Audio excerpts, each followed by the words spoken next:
성경 말씀 보겠습니다. 성경 말씀은 신약성경 누가복음 제7장 1절에서 10절 말씀입니다.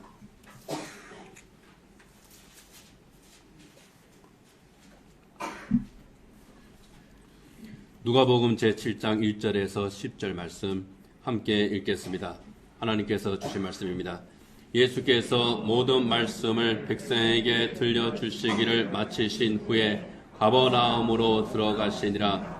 어떤 백부장의 사랑하는 종이 병들어 죽게 되었더니 예수의 소문을 듣고 유대인의 장로 몇 사람을 예수께 보내어 오셔서 그 종을 구해 주시기를 청한지라.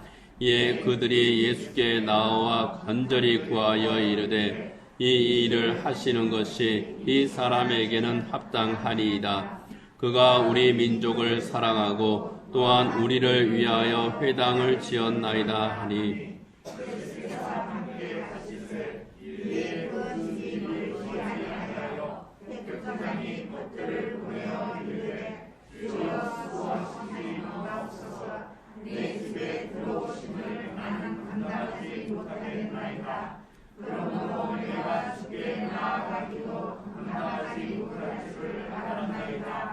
말씀만 하사 내 하인을 낫게 하소서.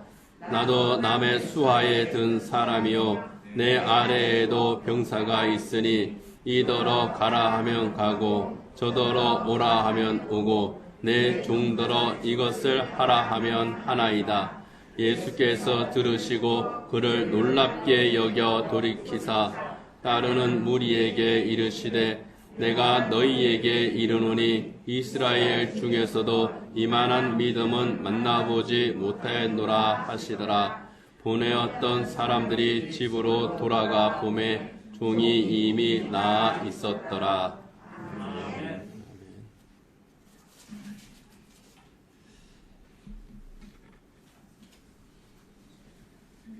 실내가 좀 건조해서 입이 참 마르고들 그러시죠. 예, 물을 미리 한 컵씩 준비하셔도 괜찮습니다. 저도 이제 물을 마시잖아요. 예수님께서는 공생의 사역 기간 중에 참 많은 일을 쉴 틈 없이 하셨는데 그 중에서 가장 많이 하신 일이 사람들의 병을 고쳐주신 일이었습니다. 복음서를 보면은 열병에서부터 베드로 장로의 그 열병에서부터 불치병에 이르기까지 난치병, 불치병에 가리지 않고 우리 예수님께서는 많은 사람들을 고쳐주셨습니다. 병을 고쳐주실 때에 그 환자가 누구인지도 가리지 않고 예수님께서 고쳐주신 것을 봅니다. 유대인, 이방인, 죄인, 종, 나병 환자, 그리고 지체장애인 이르기까지 우리 예수님께서는 치유를 요청하는 사람이 있으면은 모두 다 고쳐주신 것을 봅니다. 이것은 예수님 앞에서는 모두가 평등하다 그런 의미죠. 예수님께서는 사람을 차별하지 않으셨다는 겁니다.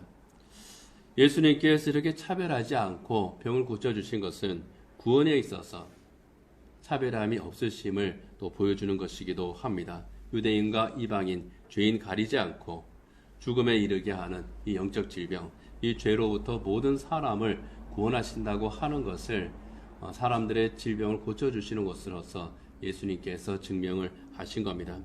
로마서 1장 16절에 보면은 내가 복음을 부끄러워하지 아니하노니 이 복음은 모든 믿는 자에게 구원을 주시는 하나님의 능력이 됨이라.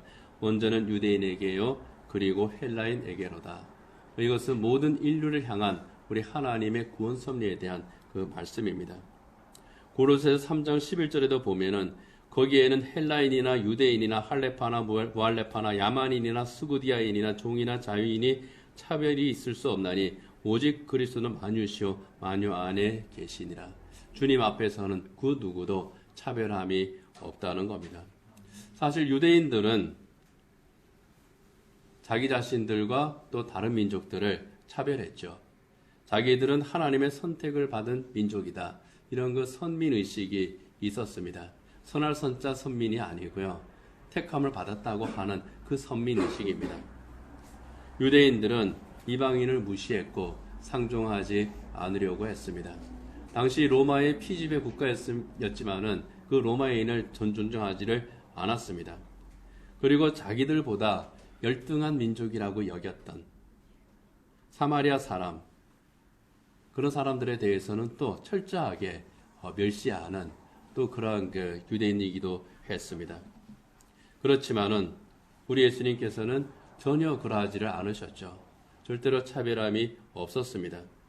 유대인이든 로마인이든 사마리아 사람이든 헬라 사람이든 종이든 자유인이든 우리 예수님께서는 차별함이 없이 만나셨고 그들을 구원하셨습니다.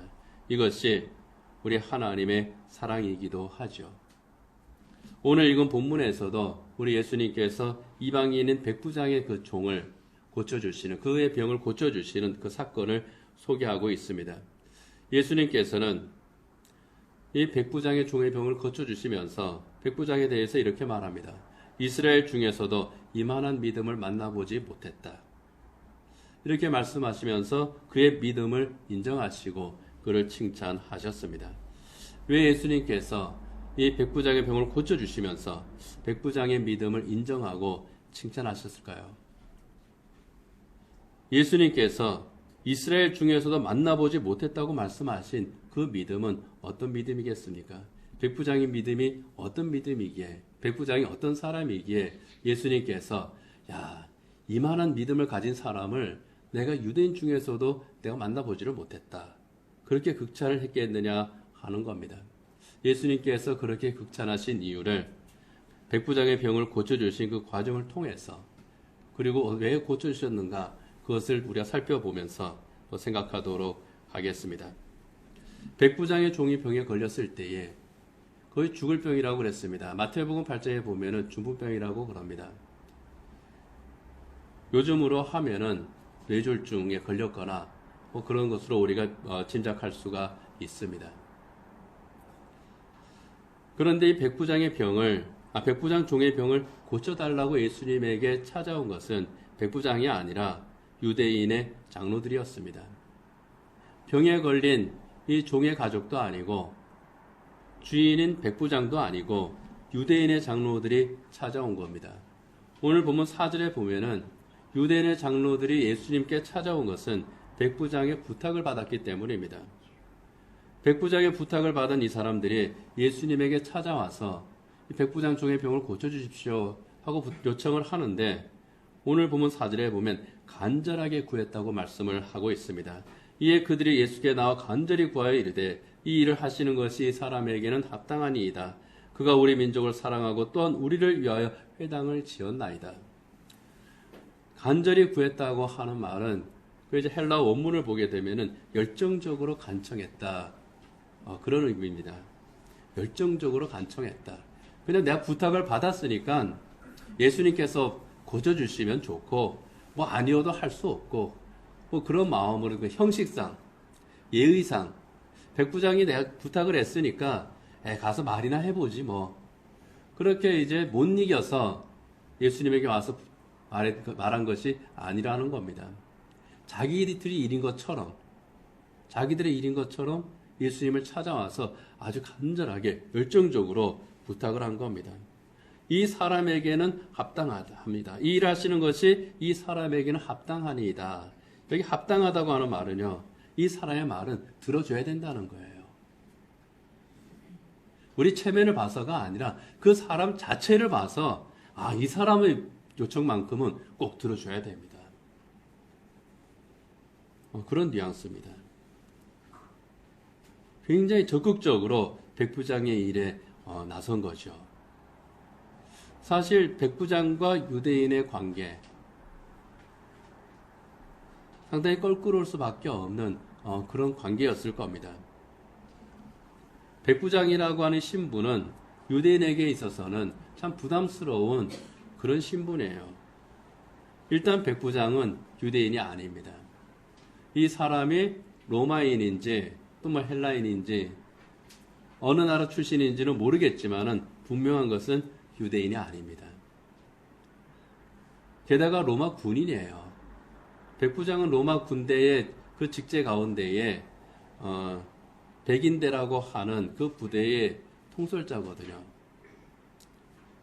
그리고 그 당시에 실제로 로마군이 가버나움에 주둔하고 있었습니다. 가버나움에 주둔하고 있었던 것은 이 가버나움이 정치적으로 굉장히 예민한 그런 지역이었고 또 경제적으로도 또 민감한 그런 곳이었기 때문에 로마군이 거기에 주둔하고 있었습니다. 평화 유지를 위해서가 아니라 식민지 이스라엘을 잘 통치하기 위해서 주둔한 주둔군, 거기에 백부장입니다. 그렇기 때문에 서로 신뢰할 수 있는 그런 좋은 관계를 유지하기는 그렇게 쉽지 않았을 것입니다. 그런데 유대인의 장로들이 예수님에게 찾아와서 굉장히 호의적으로 말하는 겁니다. 이 사람을 위해서 아주 열정적으로 간청을 하는 거예요. 그러면서 이렇게 말합니다. 그는 우리 민족을 사랑하는 사람입니다. 이 유대인의 장로들이 호의를 가지고 말할 수밖에 없는 그 이유 가운데 하나가 여기에 나오죠. 그는 우리 민족을 사랑하는 사람입니다. 점령군이라고 해서 거만하게 굴지 않고 유대인들과 좋은 관계를 맺고 있었다는 겁니다. 인격적으로 서로 좋은 관계를 맺고 있는 그런 사람입니다. 그리고 또 이렇게 말합니다. 그는 우리를 위해서 회당을 지어준 사람입니다. 회당은 유대인들의 집회소죠. 우리의 예배당과 비슷합니다. 유대인들은 안식일이 되면은 회당에 모입니다. 회당에 모여서 하나님께 예배를 드리고 또 유대인들 간에 또 교제를 나눕니다. 회당의 예배 의식이 오늘날 우리가 드리는 예배 의식의 뿌리예요. 이것이 발전해서 오늘 우리의 예배 의식이 된 겁니다. 그러니까 유대인의 예배당이다. 그렇게 생각하면은 쉽습니다. 그곳에서 예배하고 그곳에서 율법을 배우고 그곳에서 또 서로 교제를 했던 겁니다. 그만큼 회당은 유대인들에게 있어서 신앙적으로 정신적으로 중요한 곳이었습니다. 그런 회당을 이 백부장이 지어준 거예요. 그러니 백부장에게 호감을 가지지 않을 수가 없죠. 그냥 겉으로만 좋은 관계를 유지하고 있었던 게 아니라 실제로 유대인들을 존중하고 실제로 유대인들을 아꼈던 그런 사람이었다고 하는 겁니다. 인격적으로 유대인을 대하고 유대인의 신앙을 존중했던 백부장이었습니다. 그래서 성경학자들은요, 이 백부장이 하나님을 믿는 이방인이 아니었을까 또 그렇게 짐작하기도 합니다. 분명한 것은 이 백부장은 유대인들을 대할 때에 가식적으로 대하지 않고 진심으로 대했고 또 그들을 존중했고 그들을 사랑했고 그들에게 가장 필요한 것을 찾아서 자기가 해결할 정도로 아주 적극적인 그런 사람이었다고 하는 겁니다. 이렇게 자기들이 받은 것이 많으니까 그리고 그것도 가식적이 아니라 진심으로 자기들을 대하고 자기들을 사랑하고 자기들에게 선을 베풀었으니까 백부장이 예수님에게 가서 우리 종의 병을 좀 고쳐주십시오 하고 이것 좀 부탁해 주십시오라는 청탁을 들었을 때 유대인의 장로들이 자기들의 일인 것처럼 발벗고 나서지 않을 수가 없었다는 겁니다. 이게 백부장의 인격입니다. 그런데 이 백부장의 인격이 타인을 향해서만 그랬던 것이 아니라는 것을 또 오늘 본문을 통해서 우리가 알 수 있습니다. 어떻게 보면은 백부장은 유대인들이 좀 조용히 평화롭게 지내게 하는 것, 그것이 자기의 직무거든요. 그런 것 직무의 일환으로 유대인들에게 잘했을 수도 있어요. 더 잘했을 수도 있습니다. 그러다가 좋은 관계를 맺게 됐을 수도 있습니다. 그런데 우리가 본문 전체를 보게 되면은 이 백부장이 타인에게만 또는 어떤 목적을 갖기 있는 일에만 그렇게 사람이 인격적으로 선하게 좋게 한 것이 아니라고 하는 것을 우리가 알 수 있습니다.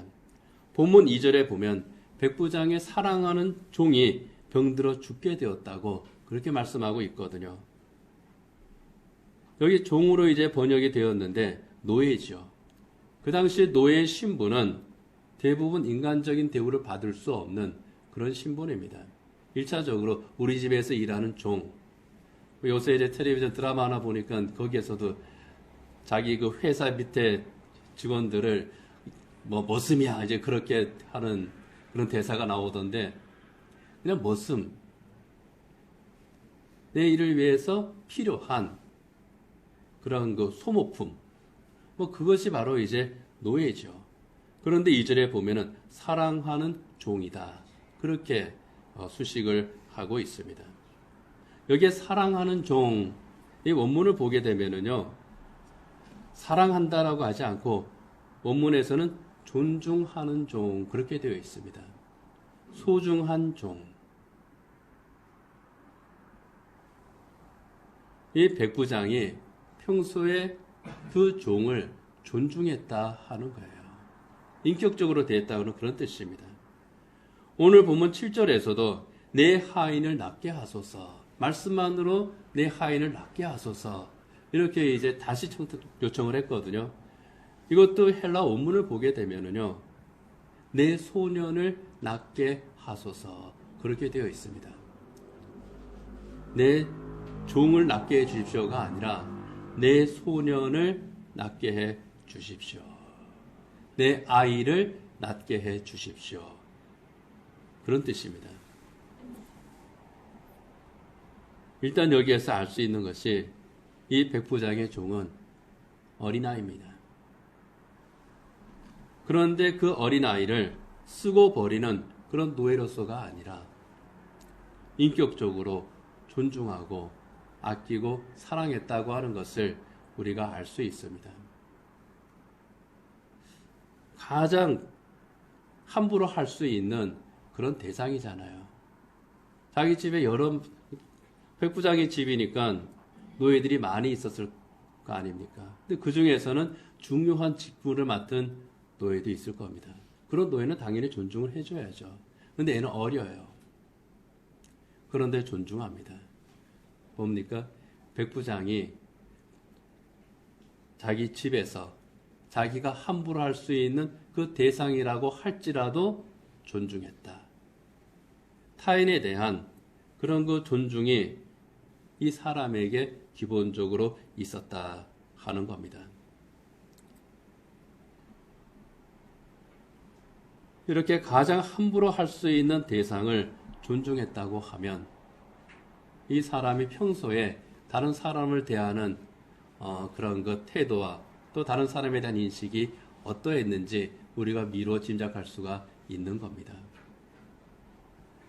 밖에서도 집안에서도 하나의 인격을 존중하는 사람, 타인을 대해서도 가족에 대해서도 인격적으로 대하는 사람, 그가 바로 백부장이었다 하는 거죠. 이런 백부장인 것을 장로들이 아니까, 유대인의 장로들이 아니까 자기들 일인 것처럼, 야, 이 사람은 이 부탁 반드시 들어줘야 돼. 이런 마음이 들 수밖에 없는 그런 인격자였다고 하는 거죠.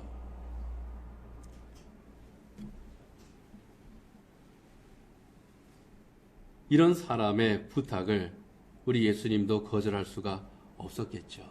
그래서 유대인들의 장로들의 간청을 듣고 예수님께서 이제 백부장의 집으로 향하십니다.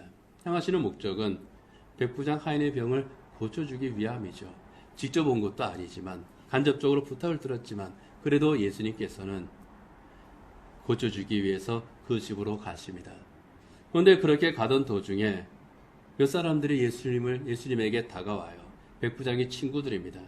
백부장의 친구들이 예수님에게 백부장의 그 말을 전합니다. 주여 수고하시지 마옵소서. 내 집에 들어오심을 나는 감당하지 못하겠나이다. 그러므로 내가 주께 나아가기도 감당하지 못할 줄을 알았나이다. 말씀만 하사 내 하인을 낫게 하소서. 집에 오시지 말라는 거예요. 뜻밖의 말이죠. 예수님에게 제 하인의 병을 고쳐주십시오라고 부탁을 했으면은 병든 하인이 있는 곳으로 예수님께서 가셔야 되잖아요. 오셔서 예수님께서 그 하인을 뭐 손을 잡든지 안수를 하든지 뭐 끌어안든지 어떻게든지 예수님께서 그 하인을 보고 만나고 기도하시고 병을 고쳐주셔야 되는데 우리 집에 오지 마세요. 그러는 겁니다. 어서 오시라고 해도 부족할 판인데 오지 마시라고 하는 거죠. 왜 그랬겠습니까? 백부장의 마음이 변해서였겠습니까? 예수님이라면 이 종의 병을 고쳐줄 수 있겠다고 생각을 하고 부탁을 했는데 가만히 생각해 보니까 그게 아닐 것 같아요. 그래서 오지 마시라고 했겠습니까? 아니면은 자기가 유대인들을 참 사랑하고 회당까지 지어준 그런 관계지만 그렇게 해서 유대인들과의 관계가 굉장히 좋지만 그럼에도 불구하고 자기는 근본적으로 로마의 백부장이기 때문에 좀 그런 관계가 불편해서 예수님에게 오지 마시라고 했겠습니까?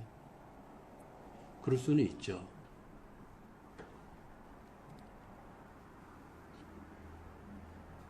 그렇지만 이 백부장이 예수님에게 우리 집에 오지 마십시오 한 것은 그런 이유가 아니었습니다.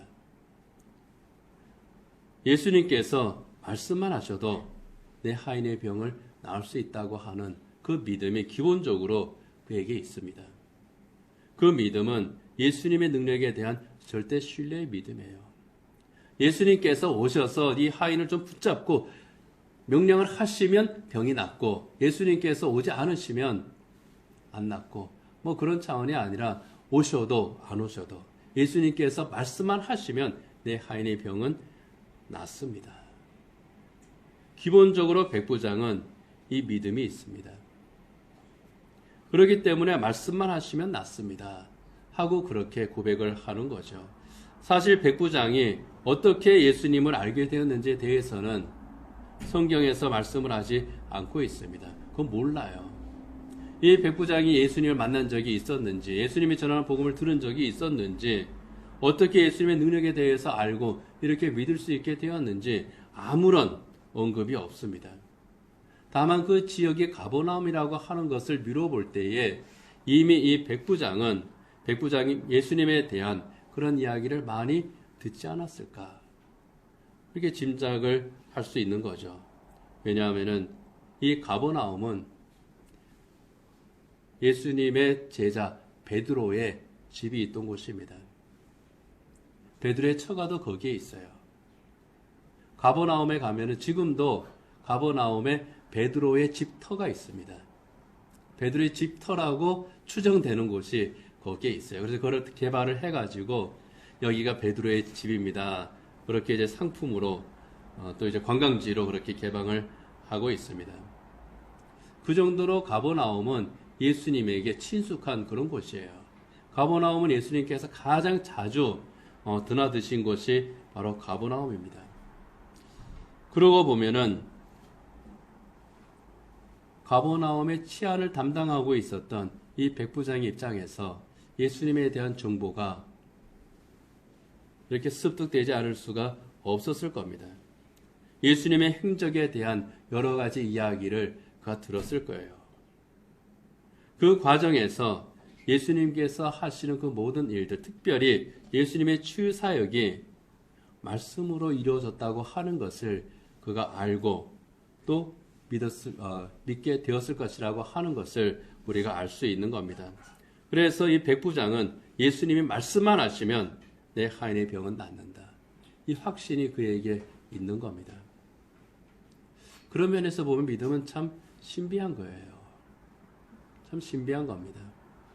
예수님을 찾아온 이 유대인의 장로들이 어떤 사람들인지는 모르겠지만은 사실 유대인의 지도층들은 예수님께서 하시는 그 모든 기적들을 보면서 예수님께서 하시는 말씀들을 하나하나 체크하기도 했으면서도 예수님 말씀을 안 믿었거든요.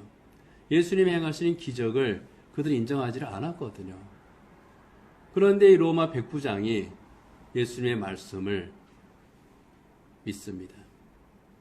예수님의 능력을 믿습니다. 말씀만 하사 내 하인을 낫게 하소서 아주 담대하게 말하는 겁니다. 이 확신의 믿음, 정말 믿음은 선물일 수밖에 없다고 하는 것을 이를 통해서 알 수 있습니다. 백부장이 예수님에게 우리 집에 오지 않으셔도 됩니다, 이렇게 말했던 것은 이러한 예수님의 능력에 대한 그 믿음뿐만이 아니라 또 다른 이유도 있었기 때문이죠. 백부장은 예수님에게 이렇게 말합니다. 내가 주께 나아가기도 감당하지 못할 줄을 제가 압니다. 감히 내가 주님 앞에 나아가기를 감당하지 못하겠습니다. 나도 남의 수하에 든 사람이요 내 아래에도 병사가 있으니 이더러 가라 하면 가고 저더러 오라 하면 오고 내 종더러 이것을 하라 하면 하나이다. 예수님과 자기 자신의 관계를 여기에서 언급하고 있는 거예요. 이 사람이 예수님을 어떠한 마음으로 또 어떠한 시각으로 보고 있는지 여기에서 우리가 알 수 있는 겁니다. 쉽게 말하면 예수님이 내 상전이라는 거예요. 예수님이 나보다 높다는 겁니다. 그래서 예수님을 주라고 부르는 거예요. 예수님이 제자도 아닌데 예수님에게 주님이라고 그렇게 부른 겁니다. 그리고 제가 제 밑에 있는 병사에게 또 내가 내 종에게 이리 오라 하면 이리로 오고 이것을 해라 하면 저것을 해라 하듯이 예수님은 나에게 말씀만 하시면 됩니다. 그러면 내가 순종하겠습니다. 예수님을 존중한 거죠. 어떻게 존중한 겁니까? 예수님을 하나님의 아들로 예수님의 신적인 권위로 인정하고 존중한 겁니다. 그랬을 때에 이 백부장은 예수님 앞에 낮아질 수밖에 없는 겁니다. 그래서 제가 병사에게 가라 하면 가고 오라 하면 옵니다. 내 종에게 이것을 하라 하면 합니다. 이렇게 말한 것은 백부장의 겸손을 나타내는 거죠. 겸손하게 주님 앞에 나아가는 겁니다. 이 말을 듣고 예수님께서 감탄하시는 거예요. 따라오던 사람들에게 말씀합니다. 본문 9절입니다. 예수께서 들으시고 그를 놀랍게 여겨 돌이키사 따르는 무리에게 이르시되 내가 너희에게 이르노니 이스라엘 중에서도 이만한 믿음은 만나보지 못하였노라. 내가 이스라엘 중에서도 이만한 믿음은 만나보지 못했다. 백부장의 믿음에 대한 아주 극찬입니다. 야, 세상에 이런 믿음을 가진 사람이 없어. 내가 이런 믿음을 가진 사람을 보지 못했어. 그런 겁니다. 이 극찬을 받은 것. 이 백부장의 큰 복이죠. 사실 병을 고칠 수 있다고 하는 이 믿음만을 백부장이 가지고 있었다고 하면 예수님에게 나아가면은 이 종의 병을 고칠 수 있을 거야 하는 간절함만 이 백부장에게 있었다고 하면 예수님께서는 그냥 그 병을 고쳐주기만 하셨을 거예요. 그런데 예수님께서는 그 종의 병을 고쳐주실 뿐만 아니라 백부장의 믿음 자체를 인정을 하고 칭찬하신 겁니다. 예수님께서 그를 그렇게 극찬하신 데는 이유가 있는 거죠. 어떤 겁니까? 그의 간절함과 그의 믿음뿐만이 아니라 그의 삶을 예수님께서 보셨기 때문에 그의 믿음을 극찬하신 겁니다. 그가 베풀었던 선행들, 그리고 평소에 타인에 대해서 존중하는 그의 태도, 그리고 예수님에게 대한 겸손, 이 모든 것을 예수님께서 보시고 그를 칭찬하신 겁니다. 백부장의 신앙이 참 전인격적인 그런 믿음이었기 때문에 입으로만 믿는 것이 아니라 마음으로만 간절한 것이 아니라 그 삶에서 나타나는 그 모습을 보고 예수님께서 인정하시고 칭찬하신 겁니다. 그리스도인들이 이 세상을 살 때에 정말 필요한 것이 바로 이러한 전인격적인 믿음입니다.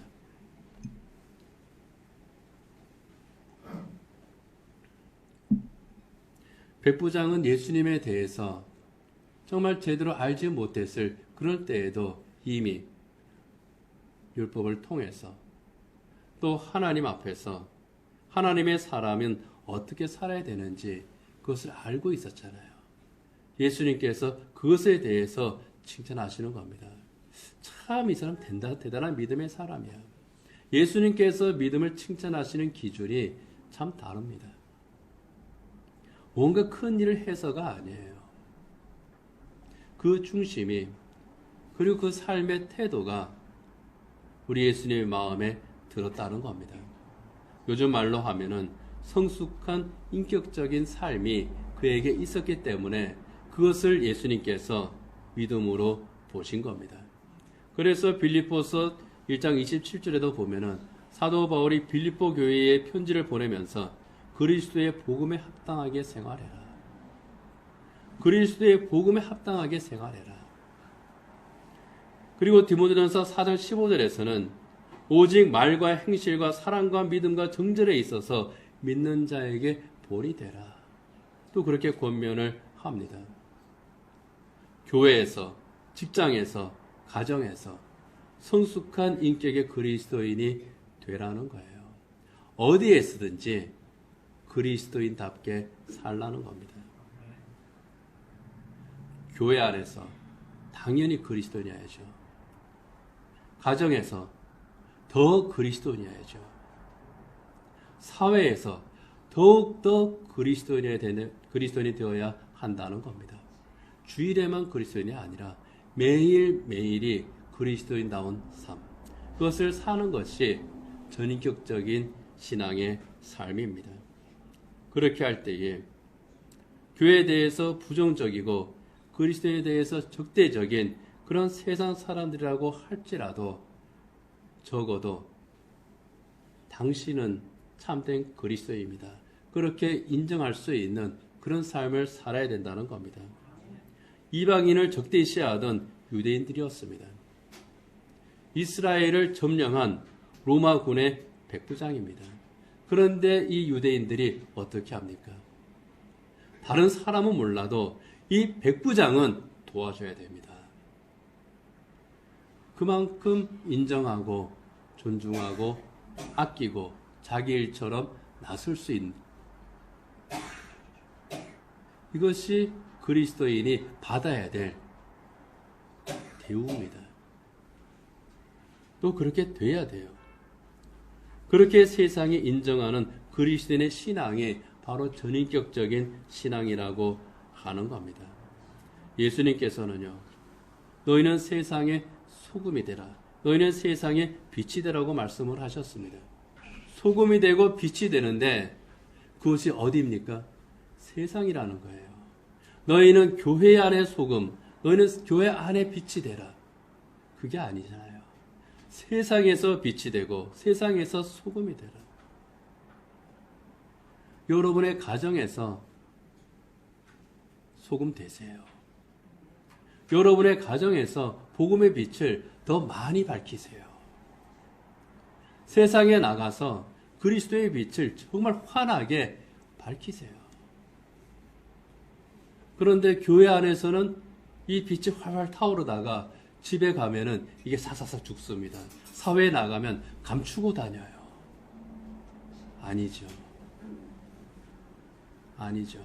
말 아래 두지 아니하고 어디에 둔다 했습니까? 등경 위에 둔다고 했습니다. 등경은 우리 벽에 기둥이 있죠. 저 기둥처럼 영화에 보면 그런 데 나오잖아요. 이렇게 톡 튀어나온 곳에 등잔을 얹고 또 등불을 꽂게 되어 있습니다. 모든 사람에게 빛이 잘 비춰질 수 있는 바로 그 장소예요. 거기서 복음의 빛을 비추라는 겁니다. 누군지는 제가 기억이 이제 나지 않는데요. 이런 말을 들은 사람들이 더러더러 있습니다. 뭐 함께 일하는 사람들이나 만나는 사람들에게서 이런 말을 듣는 겁니다. 내가 종교가 없고 그렇지만 내가 만약 종교를 가지게 되면 기독교를 가지게 될 거야. 그리고 기독교인에 대해서 교회에 간다면 당신이 다니는 교회에 갈 거야. 왜냐하면 내가 볼 때 당신은 진짜 그리스도인이니까. 그게 오늘을 살아가는 그리스도인들이 드려야 될 말이에요. 뭐 우리 교회까지 오겠다 그러면 제일 좋죠. 그런데 그렇지 아니하더라도 적어도 세상에 수많은 그리스도인들이 있고 그들 가운데에서 정말 하나님의 영광을 가리는 사람들이 있다고 할지라도 당신만큼은 참된 그리스도인이야. 성수교회는 참된 교회야. 이게 오늘날 우리가 들어야 될 그 말이죠.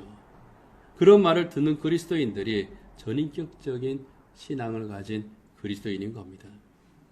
그런 그리스도인이 세상을 복음으로 정복하는 겁니다. 복음은 말로서만 전해지는 것이 아니죠. 정말 특별한 때에는 성령의 능력으로 역사하십니다. 그러나 이 성령의 능력으로 이 말씀으로 변화된 그리스도인을 통해서 또 세상이 복음을 깨닫게 되는 겁니다.